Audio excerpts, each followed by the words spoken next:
허환구의 라디오 오늘. 여러분 안녕하십니까, 허환구입니다. 어제 또다시 대형 참사가 발생했습니다.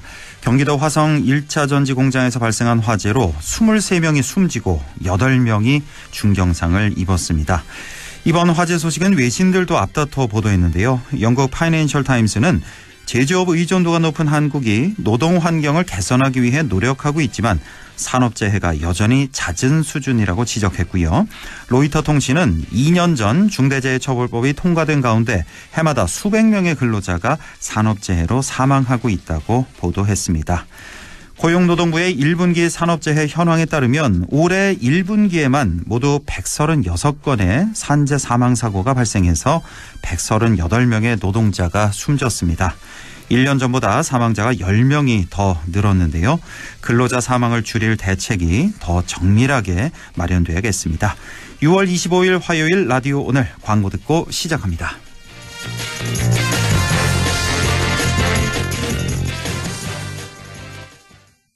당신은 아마 아직 모를 거야.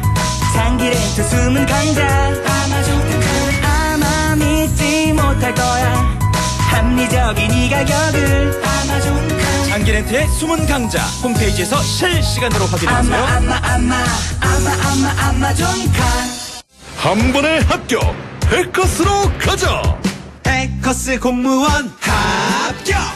해커스 공인중개사 합격! 해커스 세무회계도 합격! 한 번에 합격. 해커스 한 번에 합격. 해커스. 이 음악을 듣고 하던 일을 잠시라도 멈췄다면, 이 소리를 듣고 잠시라도 설레었다면 당신의 리니지 M은 아직 끝나지 않았다는 이야기입니다. 새롭게 쓰일 당신의 이야기. 신서버 말하는 섬 오픈. 리니지 M 12세 이용가. 락토핏 이렇게 새로우셨어? 건강하고 씩씩하게. 아이들도 락토핏. 혈당 케어 힘드시죠? 부모님도 락토핏 한케어. 우리 가족 장 건강엔 새로워진 락토핏. 우리 가족 맞춤 락토핏. 종근당 건강기능식품입니다. 부장님, 실장님, 국장님. 이사님! 일은 오래 했지만 연금 관리는 왕초보. 퇴직금 목돈 어떡하지? 퇴직연금 IRP. 믿을 곳은 미래에셋증권. 퇴직금 키우기, 절세, 인출, 연금 포트폴리오까지. 연금은 미래다. 미래에셋증권. 원금 손실 유의 및 투자 전 설명 청취. 네, 라디오 오늘 화요일 순서 시작합니다. 1부 허순규의 청년생각 함께하고요. 2부 이슈 오늘에서는 대구 경북 행정통합 이슈가 논란인데요. 안동시 의회에서 반대 결의문을 발표했죠. 잠시 후 안동시 의회 김순중 의원 연결해 보겠습니다. 이어서 최요한의 시사 따라잡기 준비되어 있습니다. 라디오 오늘 유튜브로도 다시 들으실 수 있습니다. 많은 애청 바랍니다.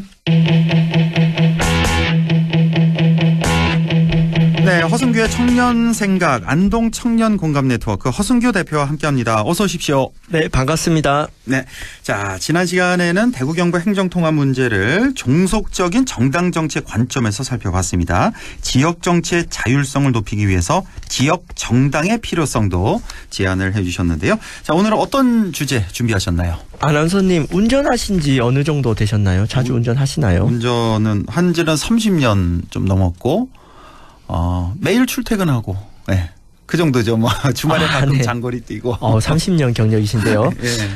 저도 최근에 네. 초보 운전자로 이제 가끔씩 운전을 하게 되었습니다. 차를 장만했어요? 네, 차가 생겨가지고. 항상 네. 대중교통 사랑하는, 이용하는 우리 허순규 네. 대표인데. 네. 근데 뭐 저는 운전도 하고 뭐 버스 타고 전기 자전거도 타고 뭐 여러 가지 교통수단을 번갈아 가면서 이용하고 있는데요. 예. 제가 운전해 보니까 일상적으로 주차 문제를 자주 겪게 됩니다.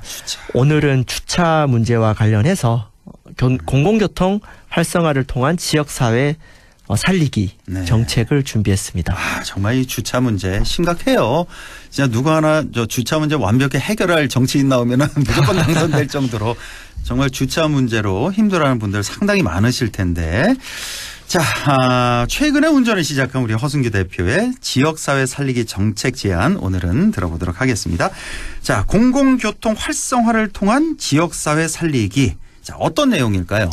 그 아나운서님 물건을 사거나 네. 뭐 카페를 가거나 식당 갈 때 이것이 편해야 상가를 쉽게 들릴 수가 있죠. 이것이 무엇일까요? 정답. 주차 아니에요? 네, 그렇습니다.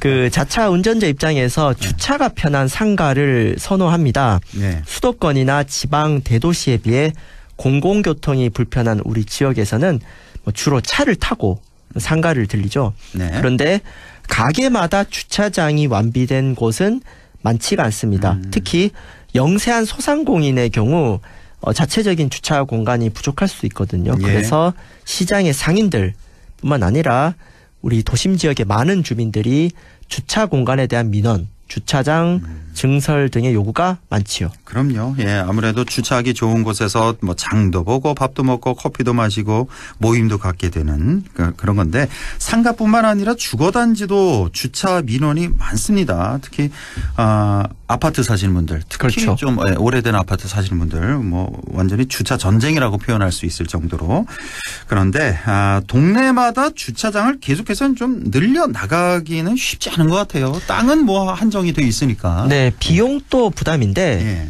이미 개발이 진행된 지역에서는 부지 구하기가 쉽지 않습니다. 그렇죠.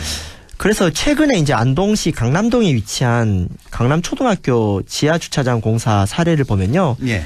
이 강남동 일대는 아파트 상가 등이 밀집해 있는데 주차 시설이 부족해서 이제 도로변 불법 주차 등 교통정체가 일상화된 어떤 심각한 주차난을 안고 있는 지역인데요. 예. 이에 안동시는 강남초와 협의해서 교육부 공모 사업을 통해서 운동장 지하에다가 예. 120명 정도의 주차를 만들고 지상에다가 뭐 늘봄 교실 등의 교육 시설을 확충하는 계획을 지금 추진하고 있습니다. 이게 예. 국비 80억을 포함해서 총 사업비 160억이 들어갑니다. 이 소식을 아마 몇 달 전에 좀 뉴스를 통해서 보도했던 기억이 나는데 아마 강남동 그쪽에 사시는 분들은 굉장히 기대하고 있을 겁니다. 하루라도 빨리 좀 이게 준공이 되기를. 네, 그렇죠. 이제 물론 학부모님들이랑 이제 학생들 입장에서는 조금 어려움이 있을 텐데요. 네. 어쨌든 이걸 보시면 아시겠지만 부지 구하기가 쉽지 않다 보니까 학교 운동장 부지까지 활용할 수밖에 없는 것이고 예. 그리고 이게 교육시설이 포함됐다 하더라도 160억은 정말 상당한 예산이거든요. 그럼요. 만약에 이게 정부 지원 사업이 아니면은 이제 안동시 자체로는 추진하기 어려웠을 겁니다.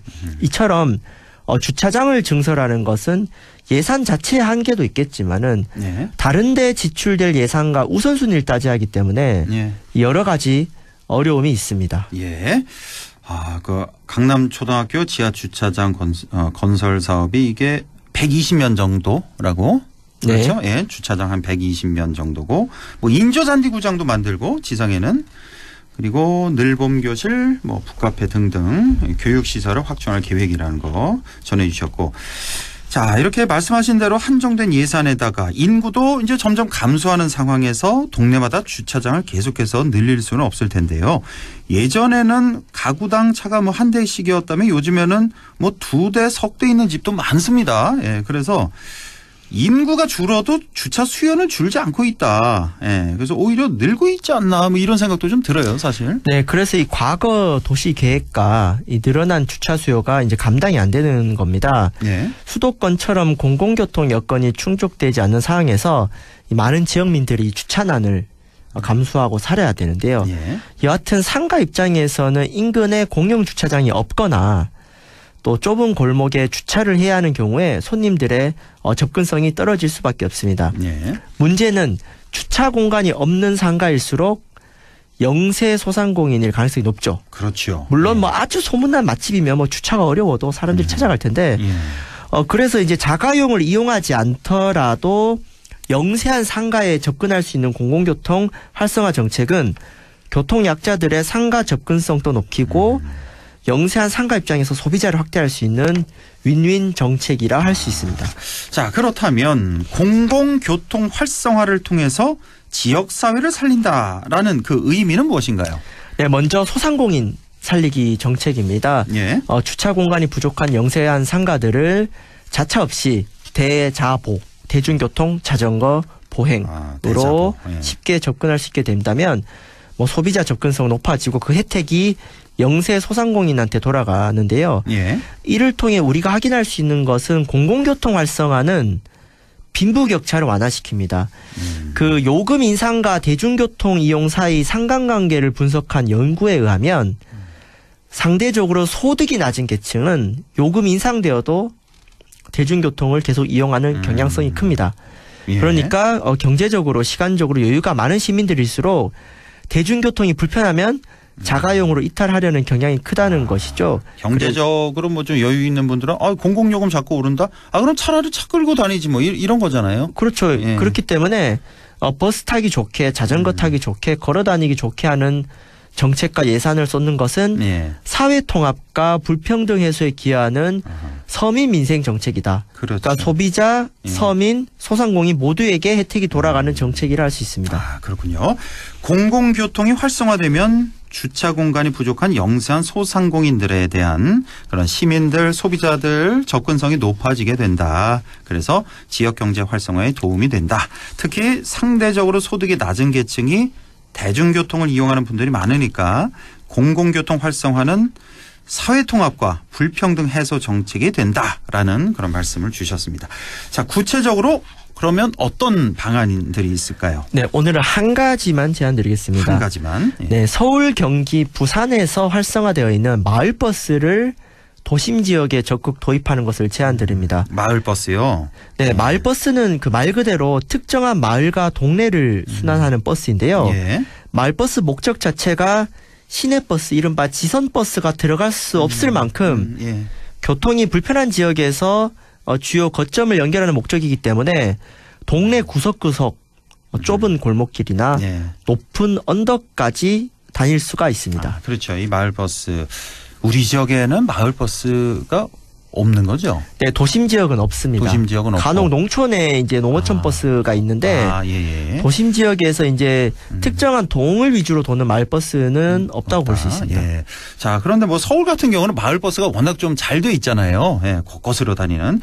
근데 이 웬만한 지역을 버스로 환승해서 갈 수 있는 거죠. 그러니까 서울 같은 데는. 네, 그렇죠. 그러니까 이제 우리가 더운 날 이렇게 5분 이상, 10분 이상 가야 되면은 예. 버스를 잘 타려고 하지 않습니다. 그렇죠. 예. 그래서 주요 거점까지 연결해 주는 게 이 마을버스인데 예. 지역민들이 버스가 불편하다고 여기는 항목들을 보면요. 먼저 내가 살고 있는 곳과 정류장과의 거리, 집에서 얼마나 걸어야 되는지, 예. 그리고 버스 배차 간격, 몇 분을 기다려야 하는지, 그리고 노선의 효율성, 목적지까지 바로 갈 수 있는지, 예. 거기에다가 비바람과 햇볕을 피할 수 있는 버스 정류장 환경, 뭐 버스 도착 시간 예측, 뭐 이런 것들이 있는데 예.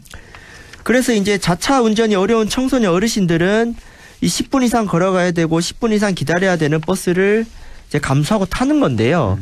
그런데 이 마을버스는 현재 지선버스가 다니지 않는 시공간을 효율적으로 메울 수 있습니다. 예. 예를 들어 이제 안동시 같은 경우 태화동, 평화동, 서구동의 언덕지대, 강남동, 안기동, 용상동의 외곽지대는 대중교통 사각지대입니다. 이런 데 버스가 안 다닌다. 네, 이런 곳에 위치한 상가나 주택은 자차 없이 이동하기 어렵거든요. 그렇죠. 농촌 외곽이 아닌 도심 지역에서도 자차가 없으면 이동하기 어려운 이런 교통 환경을 그대로 두면서 뭐 기후 위기라든가 지방 소멸에 대응하는 미래지향적인 도시가 되기는 어렵다고 볼 수 있습니다. 예. 그래서 이제 안동시 같은 경우 10개의 동이 있어요. 예. 뭐 문경, 상주, 영주도 비슷한데요. 예. 이 동마다 우선 2개씩 총 20개의 마을버스를 시범 운영하고 또 마을버스와 기존의 지선버스 간 환승 시스템 구축을 한다면은 도심 지역 전체를 자차 없이도 원활하게 이동할 수 있는 교통체계를 재편할 수 있습니다. 그러니까 내 집에서 5분 이내에 버스를 타서 예. 금방 이동할 수 있는 시스템으로 도시 전체를 개편할 수가 있습니다. 예, 그러니까 공공교통 활성화 대책 한 가지만 오늘 제안하겠다고 했는데 그게 바로 마을버스 활성화군요. 안동을 예를 들어서 이제 10개 동이 있는데 우선은 동마다 2개씩 한번 해보자. 그래서 20개 마을버스를 시범 운영해보자. 이런 제안이 되겠습니다. 자, 그런데 이런 공공교통 활성화 정책 뭐 솔깃하긴 한데 그러면 예산 문제가 또 남을 것 같은데요. 어떻게 조달할 수 있을까요? 네, 예산의 경우 먼저 수백억에서 많을 때는 1,000억이 넘는 순세계 잉여금이란 게 있어요. 예. 순세계 잉여금은 이제 모든 돈을 다 쓰고 국도비 사업 반납하고도 남는 돈인데 예. 안동시 같은 경우 얼마 전에 뭐 1,000몇백억 돼가지고 문제가 되었었죠. 예. 여기에다가 신규 주차장 증설 예산을 이렇게 돌리고 또 자가용 운전에 대한 사회적 생태적 비용 감소분, 뭐 교통안전사고 포함, 그다음에 지역 경제 활성화 효과, 시민들의 교통복지 그리고 주차난 해소 효과 등을 고려한다면 청송군의 무료버스 정책처럼 아주 가성비 좋은 정책이 되리라 생각합니다. 예. 특히 마을버스는 기존 지선버스보다 크기가 작아가지고 그렇죠. 버스 구입 비용 예산이 적게 들어갑니다. 예. 그리고 신규 기사 고용의 경우 기존의 택시업계나 학원 차량 종사자를 우선 고용하면 또 지역 일자리 상생 정책도 될 수 있습니다. 네. 그래서 우리가 이제 지역 균형 발전의 관점에서도 수도권 시민들이 누리는 교통복지를 지역사회에 맞게 누려야 하는 방향성이 필요하고요. 이제는 발상의 전환을 통해서 주차장 증설만의 대안이 아니라 공공교통 활성화를 통해 미래지향적인 교통정책을 우리 경북 북부 지역에서 치고 나가면 좋겠습니다. 예. 오늘도 역시 우리 허승규 대표다운 그런 제안을 해 주셨네요. 예, 공공교통 활성화를 통한 지역 살리기 정책, 구체적으로는 도심 지역의 마을버스 도입을 이렇게 제안을 해 주셨는데 주차 공간이 부족한 영세한 소상공인들을 위한 정책이기도 하면서 자차가 없이 이동하는 다양한 지역민들의 이동권을 개선하는 정책이 될 수가 있겠죠. 자, 앞으로도 허승규의 청년 생각에서 다양한 공공교통 활성화 정책 제안 살펴보겠습니다. 자, 오늘도 안동 청년 공감 네트워크 허승규 대표와 함께했습니다. 고맙습니다. 네, 감사합니다. 네, 라디오 오늘 2부에서 뵙겠습니다.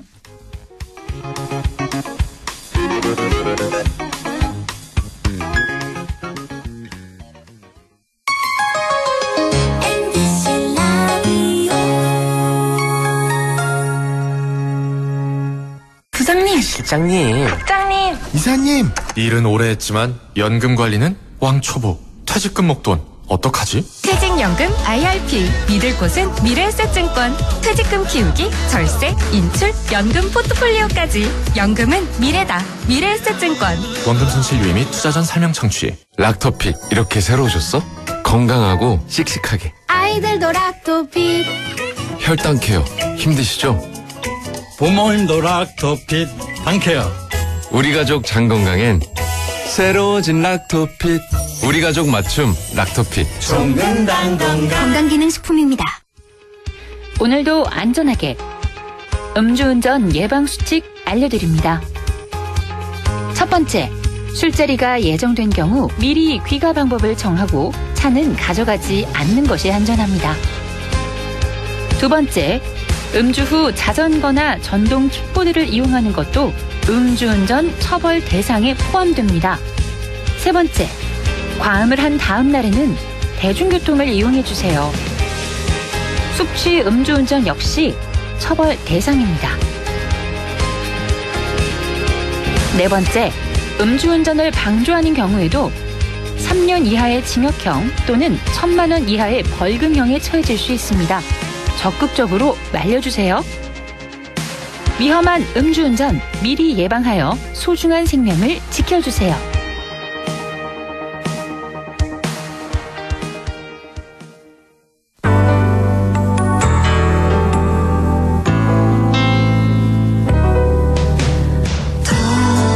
어렵던 날도 많았죠. 우리 함께 한다면 따스함을 느껴요. 사랑이 있어요. 소중한 꿈을 이뤄봐요. 우리 함께 여기 있으니 감동과 사랑 있는 MBC 라디오 문화방송 100.1 MBC 라디오. 네, 6시 24분 40초 지나고 있네요. 이슈 오늘 시작합니다. 안동시 의회가 경상북도와 대구광역시의 행정통합 반대 결의안을 만장일치로 채택했습니다. 경북과 대구의 행정통합은 위로부터의 결합에 불과하다는 건데요. 안동시 의회 김순중 의원을 연결해서 함께 얘기 나눠보겠습니다. 김순중 의원님 안녕하십니까? 예, 안녕하세요. 네. 김수진 의원입니다. 예, 반갑습니다. 수고 많으십니다. 예. 자, 경북과 대구의 행정통합 반대 결의안은 이제 만장일치로 채택이 됐는데, 예. 자, 우선 행정통합 반대 결의안 채택의 배경부터 설명해 주시죠. 네, 2021년이죠. 대구 경북 행정통합 추진이 시도민들의 무관심과 반대로 무산된 지 3년이 되었습니다. 예. 그런데 갑자기 홍준표 대구시장께서 제안하시고 이철우 경북도지사께서 화답해서 경북 대구 행정통합 문제가 되살아났는데요. 예. 우리 안동시 의회에서는 경북 대구 행정통합은 지방 소멸 위기의 해법이 될 수 없으며 신도청을 유치한 경북 북부권은 발전 동력을 상실할 것이다. 네.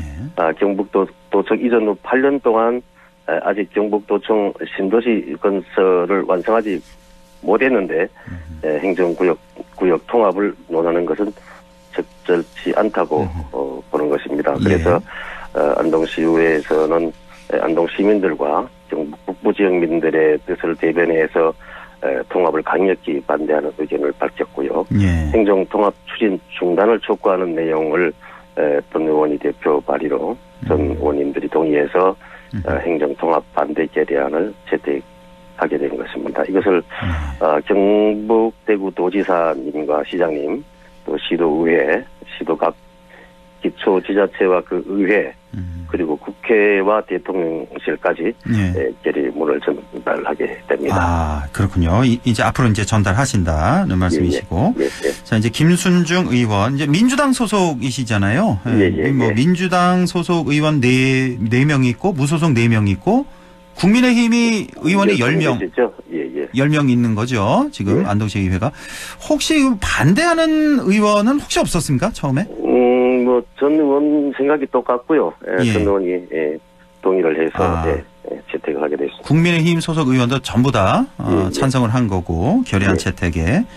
혹시요 그 권기창 안동시장이 행정통합에 굉장히 반대하는 걸로 제가 알고 있는데 최근에 혹시 뭐 얘기 나눠본 게 있습니까?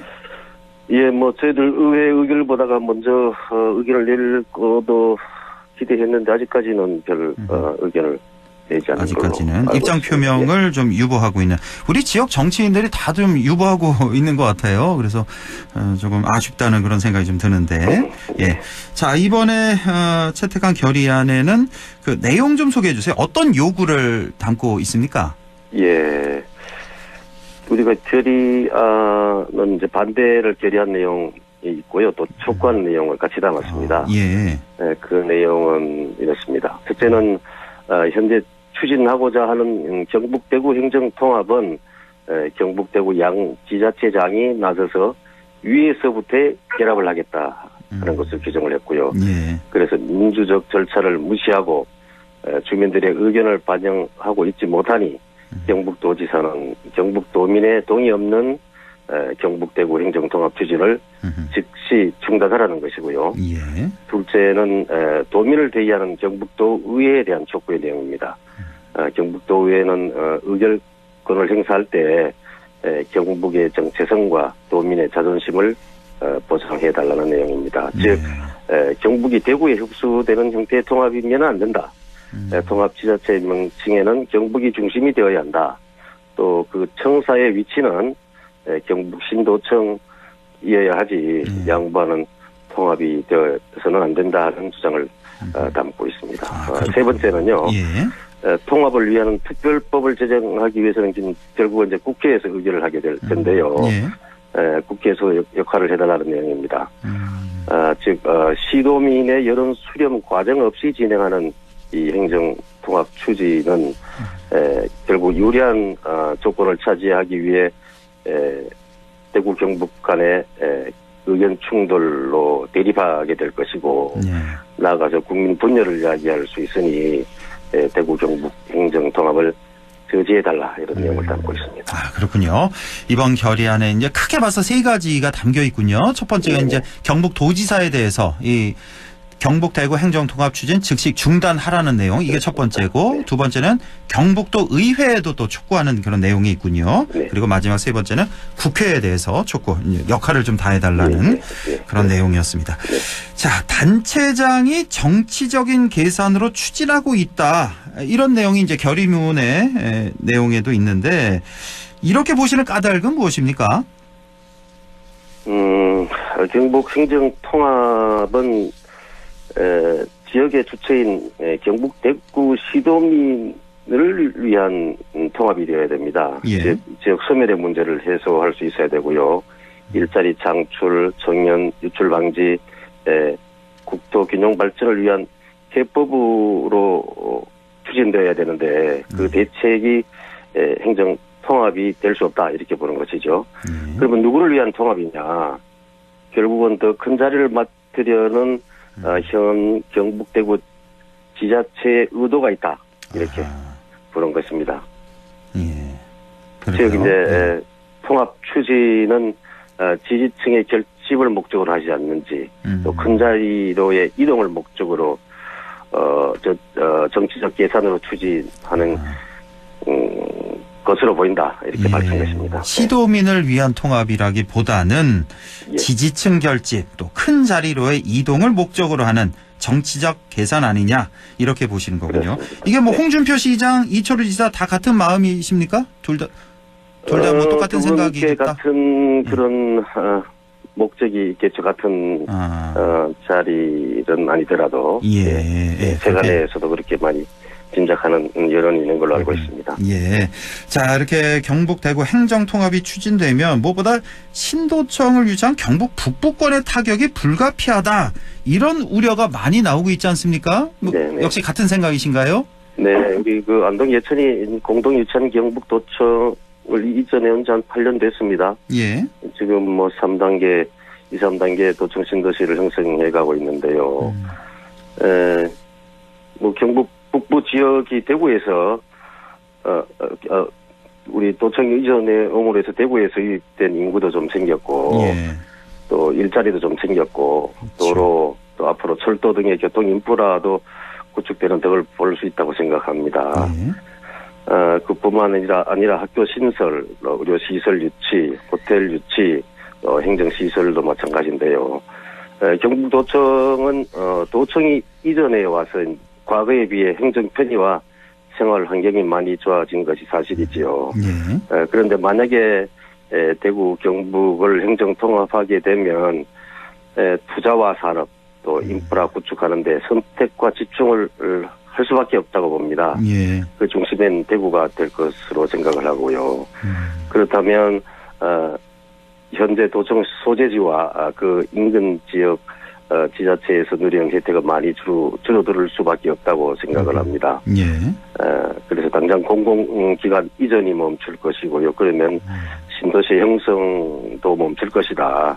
그러면 인구 유입과 일자리도 늘어나기가 어렵다. 결국은 인구 10만의 신도시 건설은 멈출 텐데 이미 이주해 오시고 투자하신 분들은 신도시 완성 시에 누릴 혜택과 가치가 줄어들 것이다 이렇게 보고 있는 거죠. 예. 자, 안동시의회 김순중 의원과 얘기 나눠보고 있는데요. 자, 지금 대구 경북 행정통합 주장하는 쪽의 의견을 들어보면 수도권 쏠림을 막고 지방 소멸을 극복해서 대구 경북을 우리나라 2대 축으로 삼겠다. 그래서 500만의 경제권의 그런 메가시티를 만들겠다. 이렇게 주장을 하고 있는 거거든요. 이런 주장에 대해서 어떤 답변 주시겠습니까? 결국 이제 대한민국을 수도권 1급 체제에서 경북, 대구, 광역 특별지자체가 그 하나를 담당하는 양극 체제로 가겠다. 그런 기대죠. 대한민국이 필요로 하고 다른 광역 지자체에서도 동의할 수 있을까 저는 의구심을 갖습니다. 쉽지 않다고 보고요.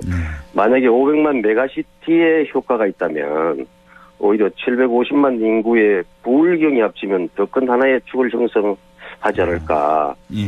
그렇다면 다극 체제가 될 텐데요. 그렇게 경쟁력을 가지는 자치단체가 될 수 있을까.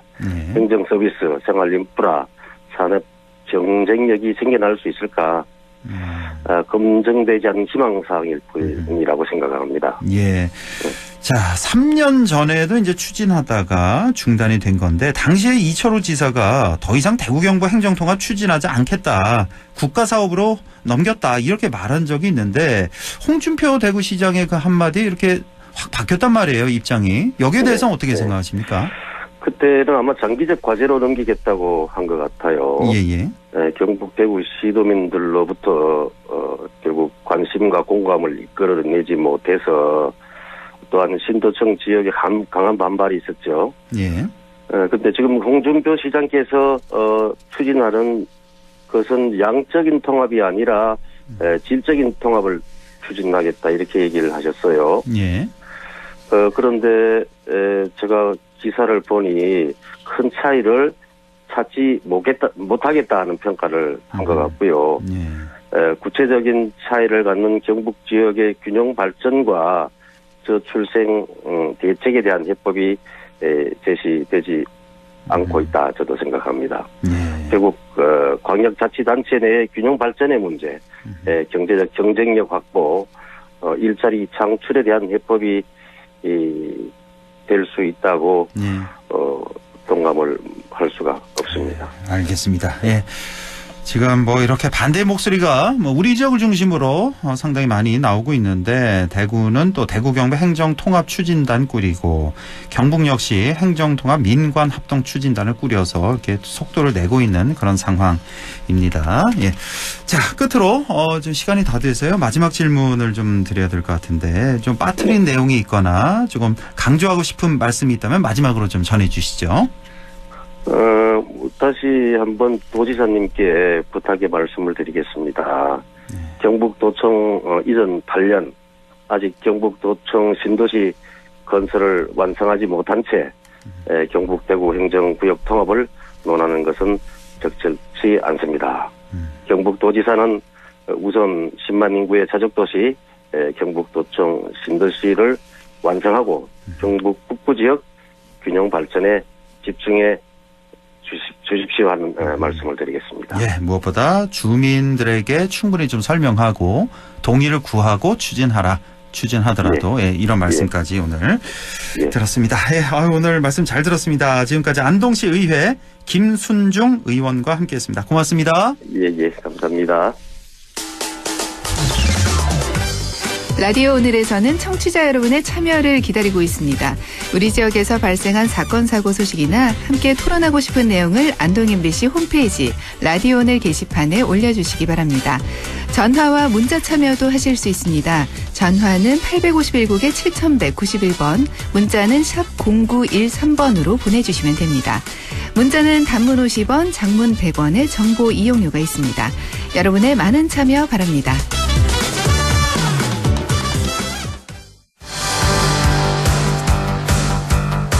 네, 시사 이슈 함께 얘기해보는 시간이죠. 러시아 푸틴 대통령이 북한을 방문해서 포괄적 전략 동반자 협정을 체결했죠. 공교롭게도 바로 그 시간에 중국은 우리 대한민국과 한중 안보 대화를 진행했는데요. 자, 최요한의 시사 따라잡기 오늘은 외교전이 뜨거운 한반도 상황에 대해서 알아보겠습니다. 자, 최요한 시사평론가입니다. 안녕하십니까? 예, 반갑습니다. 최요한입니다. 예. 자, 일단 이번 푸틴의 방북하고요. 28년 만에 동맹 복원 선언 등 북러 정상회담의 총평을 먼저 해 주시죠. 일단 인정하고 싶지는 않지만 이번 북러 정상회담이 한반도를 중심으로 한 국제 질서의 향후 행방에 있어서 커다란 분기점이 되었다라고 말씀드릴 수 있습니다. 네. 지금 국제 질서는요, 냉전 종식 후에 미국 중심의 일극 체제가 차츰 붕괴되고 있는 상황이에요. 예.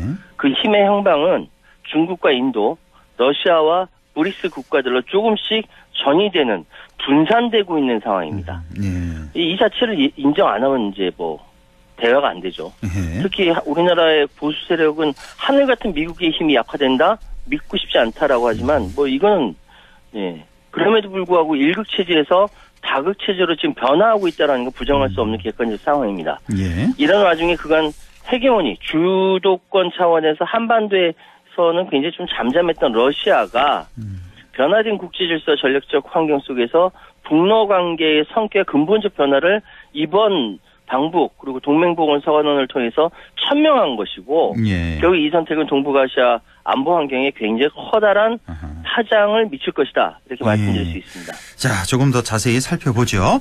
자, 우리 최요한 평론가의 총평에서처럼 북러 관계의 근본적인 변화를 천명했다고는 하지만 러시아와 북한 사이에는 꽤 온도 차이가 있다. 뭐 이런 얘기도 나오고 있네요. 예, 그렇습니다. 김정은 위원장이 이 푸틴 대통령과 정상회담을 한 이후에 계속 강조하는 이야기가 동맹관계라는 거예요. 동맹관계다. 동맹. 아하. 근데 동맹이라는 게 동맹으로 맺어졌다는 거는 서로 간에 의무가 생겨났다는 의미거든요. 예. 예. 마치 우리나라가 미국과 한미상호 방위 조약을 맺고 있는 것처럼 북한은 북러 동맹이 있다. 서로 유사시에 군사적으로 돕는다. 이런 이야기를 강조하고 있는 거죠. 아, 그러니까 한미 동맹처럼 그렇게 북한과 러시아도 똑같은 동맹 관계다. 이걸 주장하고 있는 이거를 거잖아요. 이제 김정은 위원장은 주장을 하고 있는데 그런데요. 푸틴 대통령 조금 생각이 다른 것 같아요. 아하. 어떻게 해요? 그러니까 이야기한 거는 포괄적 동반자 협정은 뭐 무엇보다 협정 당사자 중 한쪽이 침략당할 경우 상호 지원을 제공한다. 말은 이렇게 하는데 이게 실제 제도적으로 뒷받침되고 있는지는 불확실한 겁니다. 지금 대한민국 언론에서 너도 나도 다 지금 북러 뭐 조약 맺어가지고 뭐 전쟁 나면 러시아가 바로 침공한다 이런 이야기가 많이 있는데 그러니까 소위 얘기해서 유사시 자동 군사 개입 이야기를 많이 했거든요. 이건 좀 심각하게 좀 진중하게 생각해야 할 것이 이 방금 드렸던 자동 군사 개입이라는 이 문구는요. 이건 포괄적 전략 동반자보다 훨씬 윗선에 있는 전략적 군사 동맹이라는 이야기입니다. 이 조항이 자동 군사 개입 4조에 있어요. 자동 군사 개입으로 보려면은 논리적으로 지금 우크라이나 전쟁이 벌어지고 있으니까 북한군은 우크라이나 그쪽으로 바로 투입돼야 되는 거예요. 그렇죠. 그렇죠. 논리적으로 그렇지 않습니까? 그래서 김정은 국방위원장은 수차례 강력한 동맹을 강조했지만 푸틴 대통령은 단 한 차례도 동맹이란 단어를 사용하지 않았습니다. 아, 그래요? 예, 사용하지 않았어요. 이 4조는 뭐냐? 4조에 그러니까 유사시에 포괄적 동반자 협정에서 한쪽이 침략당할 걸 상호 지원을 제공한다라고 이야기는 무엇이냐라고 했을 때 이건 중국이랑 또 비교를 해봐야 돼요. 중국과 북한과의 우호협정이 있습니다. 여기에도 자동 군사 개입 조항이 있어요. 그런데 중국도 있어요. 이 조항이 있는데 이게 사문화됐습니다. 아, 그렇습니다. 사문화된 이유는 뭐냐면은 구체적인 실행 계획이나 연합훈련 등의 장치가 안 되어 있기 때문에 그렇습니다. 이번 북한과 러시아가 맺은 조약에는요 구체적 실행 계획이 없어요. 그렇기 때문에 이 이야기는 물론 이 조항은 있습니다만 중국의 사례를 보았을 때 결코 그냥 지나갈 이야기는 아니다. 고민은 해야겠지만 이걸로 뭐 난리 났다 뭐 이렇게 이야기할 것까지는 아니다. 좀 더 두고 봐야 된다라고 말씀드리겠습니다. 아, 그렇다면 조금 다행이네요. 우리 입장에서는. 그러니까 지금 말씀하신 대로 북한은 이제 동맹, 러시아와 북한 이제 동맹을 강조하고 있지만 러시아는 조금 거리두기 하고 있다라는 그런 말씀이신데. 동맹 한마디도 안 했어요. 아, 그렇군요. 예. 자, 그러면 이 포괄적 전략 동반자라는 이 차원에서 서로 서명까지 했는데 그 의미를 좀 풀어본다면 어떻게 볼 수 있습니까? 이게 포괄적 말 그대로 군사를 포함한 다양한 분야에서 전략적 장기적이고 큰 틀의 협력을 한다. 그런데 동반자라는 것은 뭐 북한과 러시아는 대등한 위치에 우호적으로 대한다. 이 이야기거든요. 근데 러시아의 대외 관계 수준은 설린 우호 관계, 협력 관계, 전략적 동반자 관계, 전략적 협력 동반자 관계, 그 위에 전략적 동맹입니다. 아, 이런 단계가 다 있군요. 단계가 있어요. 각국마다 다 있는데 러시아는 이래요. 근데 우리 대한민국과 러시아가 전략적 협력 동반자 관계를 2008년도에 맺었어요. 러시아와 대한민국은 전략적 그 정도로 가까웠나요? 우리랑 러시아가? 협력 동반자 관계. 현대자동차가 거기 가고 러시아에 가고 BTS가 히트 다치고 한류가 난리가 난 게 러시아입니다. 예. 근데 북한은 여기 전략적 협력 동반자 관계 앞에 포괄적이라고 붙인 거예요. 이래 외교는 이렇게 앞에 다양한 수식어를 붙이면서 뭐 우리는 더 잘났다 뭐 이렇게 자랑하고 이런 거죠. 아니 뭐 그게 그건 것 같은데 어쨌든 말이 좀 이렇게 길어서 그런데 어쨌든 우리가 최고 수준의 어떤 관계, 그 우호 관계에서 이제 최고 수준에서 두 번째였는데 우리가 러시아와. 근데 이번에 북한과 러시아가 맺은 게 우리보다는 한 단계 더 위다. 그러니까 포괄적이란 말이 들어가다 이거군요. 그러니까 가장 상단에 있는 게 이제 전략적 동맹 관계인데 거기까지는 아니군요. 그러니까 북한과 러시아가 이렇게 정리하면 되겠고. 자, 그런데 자, 중요한 것은 유엔 안전보장이사회 제재 결의상 지금 금지된 게 바로 북러 군사협력인데 이건 이렇게 되면 포괄적 전략 협력 동반자 관계 이렇게 맺으면 누가 침공하면 자동적으로 개입하게 돼 있는 이건 대놓고 이런 유엔 제재 결의를 거부하겠다는 얘기 아닙니까? 맞습니다. 지금 이번에 푸틴이 북한에 방문하면서 11억짜리 러시아판 롤스로이스라 부르는 아우루스라는 자동차를 선물했어요. 그거 봤어요. 예. 이거 서로 막 푸틴이 김정은 옆에 앉히고 김정은이 푸틴 옆에 앉히고 서로 운전했지 않습니까? 자동차 선물 자체가 대북제재 위반입니다. 이거 위반이죠. 영상으로 나갈 거 뻔히 알면서 이 얘기하는 거죠. 나 지금 대북제재 어겼다. 어쩔래? 이렇게 얘기하는 거예요.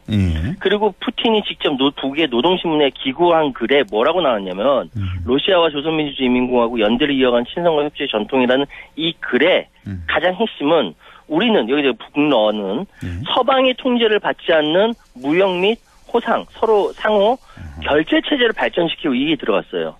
더 이상 달러 안 써도 되고 서방으로부터 제재받는 달러 같은 거 쓰지 말고 우리끼리 사용하는 결제 체제 만든다 이 이야기거든요. 그 정도로 서로 뭉친다는 이야기죠. 예, 그렇군요. 그나저나 러시아가 지금 우크라이나와 이제 전쟁 중인데 자 그런데 푸틴이 그 모스크바를 떠나서 이제 북한을 방문했다는 거 이걸 어떻게 해석해야 됩니까? 이거 지금 이 질문 자체는 지금 우크라이나 전쟁 자체가 러시아에 굉장히 불리하다라는 전제를 깔고 이야기하는 건데 아닙니다. 이거 서방 언론도 안 쓰고 우리나라는 서방 언론이 안 쓰니까 감도 못 잡고 있는데요. 지금 전선은요. 1000km에 달하는 2022년도 가을이 거의 변하지 않았어요. 18%를 러시아가 우크라이나를 점령하고 있고요. 원래 우크라이나 영토의 18%를 러시아가 뺏은 거예요? 러시아가 점령하고 있고 얼마 전까지만 해도 푸틴 건강 이상설이니 왜 망할 것 같이 얘기하더니만 걸음걸이도 이상하고 좀 그랬잖아요. 손도 좀 불편하고. 그 우리나라 언론은 어떻게 했습니까? 서방의 애완견처럼 받아쓰기 했잖아요. 애완견, 랩떡. 그러면서 왜 러시아가 안 망하지 이러고 있지 않습니까? 지금 푸틴이 전쟁 중에 자신감을 갖고 지구 반대편을 날아온 거는 현재 양호한 러시아 경제 덕택입니다. 양호한 경제 상황 덕택이다. 어쨌든 지금 러시아 우크라이나 전쟁은 러시아의 굉장한 지금 우세 속에 있다는 거 그거고 또 하나가 지금 러시아 경제가 상당히 좋다. 근데 전쟁 중인데 그것도 한계가 있지 않나 이런 생각도 드는데. 그러니까요. 이게 제 얘기가 아니라 주 러시아 대사관 경제과의 공식 자료에 따르면 올 1월부터 2월까지 그러니까 올 상반기 누적 성장률이 6%예요. 와, 6%요? 그러니까 대단하네요. 1, 2월은 6%라고 그 이후에 4.8% 나오고 막 그래요 지금. 국제통화기금 IMF는 러시아 경제가 지난해 3% 성장했는데 그거 올해도 2.6% 성장할 거라고 하는데 이게 미국을 비롯한 주요 G7 GDP 성장률을 앞서는 기록이거든요. 말로 하반기로 가면 더 좋아질 수가 있어요. 아니 전쟁 중인 나라에서 이렇게 경제 상황이 좋다? 이거 요인을 어떻게 봐야 됩니까? 이유가 있는 게 뭐냐면 전쟁 나자마자 서방에서 경제 제재를 하니까 러시아가 휘청거렸거든요. 휘청거리고 어려웠었는데 러시아의 그 풍부한 원유와 가스를 중국과 인도가 3분의 1 가격으로 소화를 해줬어요. 여기 가스가 굉장히 많이 나잖아요, 러시아가. 그래서 왜 유럽에서 수입 중단하고 막 그랬잖아요. 그렇죠. 이걸 다 중국과 인도가 소화했어요. 그러고 나니까 숨통이 트인 이 러시아의 푸틴이 이거 자칫 잘못하면 망가지겠다 해서 결정한 것이 뭐냐 하면은 국가 주도로 은행 시스템 강화하고요. 예. 그래서 북한이랑도 1대1로 할 수 있도록 만들고 그리고 전시 경제로 전환을 한 겁니다. 예. 군수 산업이 질주하면서 오히려 전쟁으로 인해서 GDP가 반등하는 굉장히 역설적 상황이 만들어진 거고요. 그 여유가 있으니까 푸틴이 자신감을 가지고 극동 지역에 사하공하고 들렸다, 북한 들렸다, 베트남까지 방문하는 겁니다. 아, 이번에 이제 북한만 방문한 게 아니라 쭉 몇 개국을 이렇게 방문을 한 건데, 자, 그렇다면 이제 북한하면 또 중국 뗄래야 뗄 수 없는 관계인데, 중국의 시선은 어떨까요? 이렇게 북러가 뭐 정상회담하고 이렇게 친해지는 걸 보면서 어떻게 보고 있습니까? 중국은 굉장히 기분 나쁘게 생각합니다. 그렇습니까? 중국은 러시아가 성장하는 걸 절대 원하지 않습니다.